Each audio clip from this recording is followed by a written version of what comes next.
ఏలూరు జిల్లా కొయ్యలగూడెంలో నేవీ ఆయుధ డిపో నిర్మించకుండా రైతులను రెచ్చగొడుతున్నారని ఎంపీ పుట్టా మహేష్ ఆగ్రహం వ్యక్తం చేశారు. నేవీకి భూములు ఇచ్చేందుకు 90% మంది రైతులు ముందుకు వచ్చారని తెలిపారు.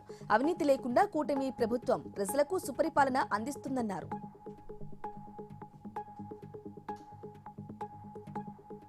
ప్లాస్టిక్ నిర్మూలించి పర్యావరణాన్ని కాపాడుకోవాలని మంత్రి పొన్నం ప్రభాకర్ పిలుపునిచ్చారు.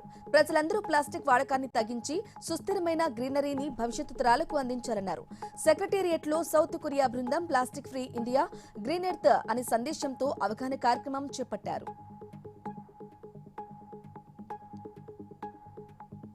జగిత్యాల జిల్లా ధర్మపురిలో శ్రీ లక్ష్మీ నరసింహస్వామి బ్రహ్మోత్సవాల కోసం శ్రీరామ్ ప్రాజెక్టు నుంచి అధికారులు నీటిని విడుదల చేశారు. మార్చి 10 వరకు నీటి విడుదల కొనసాగుతుందని ఎస్సీ జగదీష్ తెలిపారు.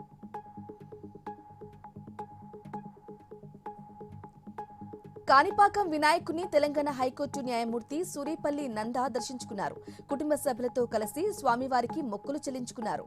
దర్శనానంతరం అధికారులు పట్టు వస్త్రాలు తీర్థ ప్రసాదాలు అందజేశారు.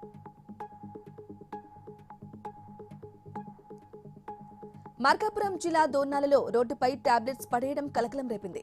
ఎక్స్పైరీ అయిన మందులను కంపెనీలకు పంపకుండా జనావాసాలలో పడేయడంపై స్థానికులు ఆందోళన వ్యక్తం చేశారు. వైద్యాధికారుల నిర్లక్ష్యం కారణంగా ప్రజాధనం దుర్వినియోగం అవుతుందని ఆగ్రహం వ్యక్తం చేశారు. అన్నమయ్య జిల్లా చోడేపల్లి క్షుద్ర పూజలు కలకలం రేపాయి. పులికోన వంక వద్ద రోడ్డుపై ముగ్గులు వేసి పూజలు చేశారు గుర్తు తెలియని వ్యక్తులు. గ్రామానికి వెళ్లే రోడ్డుపై కుంకుమ, నిమ్మకాయలు, పూలు కనిపించడంతో భయాందోళనకు గురైన ప్రజలు ఇళ్లకే పరిమితమయ్యారు.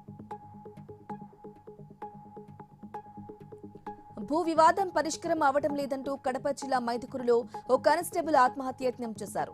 భూ తగాదాల విషయంలో అధికారులకు ఎన్నిసార్లు కంప్లైంట్ చేసినా పట్టించుకోలేదని ఆవేదన వ్యక్తం చేశాడు. సర్వే చేయడానికి వస్తున్న అధికారులు ఫోన్ రాగానే వెళ్లిపోతున్నారని వాపోయాడు. సర్వేయర్ రఘురామయ్యపై కానిస్టేబుల్ భార్య పోలీసులకు ఫిర్యాదు చేసింది.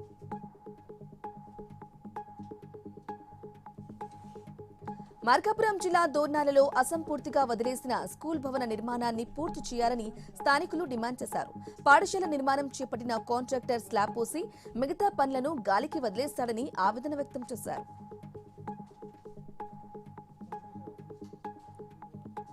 అన్నమయ్య జిల్లా రాయచోటిలో విషాదం చోటు చేసుకుంది. విద్యుత్ సరఫరా పనులు చేస్తుండగా షాక్కు గురై ఓ వ్యక్తి స్పాట్లోనే చనిపోయాడు. అధికారుల నిర్లక్ష్యంతోనే చనిపోయాడని బంధువులు ధర్నాకు దిగారు. మృతుని కుటుంబాన్ని ఆదుకోవాలని డిమాండ్ చేశారు.